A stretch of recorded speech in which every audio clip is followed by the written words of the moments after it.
নমস্কার বন্ধুরা, জানা কিচেনে স্বাগতম। আজকে একটা নতুন রেসিপি নিয়ে চলে এলাম, নারকোলের নাড়ু। আপনারা সবাই নারকোলের নাড়ু বানাতে জানেন, কিন্তু কিভাবে খুব সহজে বানাই সেইটাই আজকে দেখাচ্ছি।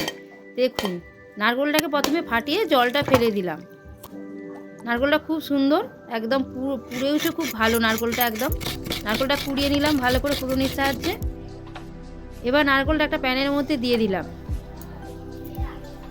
গুড় দিয়ে বানাবো, যেহেতু শীতকাল, গুড়টা খুব শক্ত, তাই গুড়টা হাতের সাহায্যে নিয়ে নিলাম। দিয়ে হাত দিয়ে ভালো করে নারকোল আর গুড় ভালো করে মাখবো। যত ভালো মাখা হবে নাড়ুটার স্বাদটা তত ভালো হবে।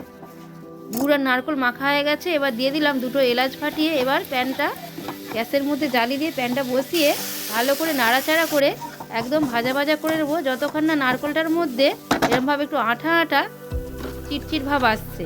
এবার নামিয়ে নিলাম। নারকোলটা হয়ে গেছে ভালো সুন্দর ভাজা ভাজা। এরমভাবে গোল গোল শেপে বানিয়ে নিলাম নাড়ুগুলো, খুব সুন্দরভাবে গোল গোল শেপে। দেখুন কত সুন্দর হয়েছে নাড়ুগুলো। এরকমভাবে আপনারাও খুব সহজে বাড়িতে বানিয়ে নারকোল নাড়ু খেতে পারেন। যদি ভালো লেগে থাকে বন্ধুরা, লাইক, কমেন্ট, শেয়ার, সাবস্ক্রাইব করে দেবেন।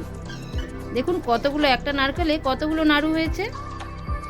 নমস্কার বন্ধুরা।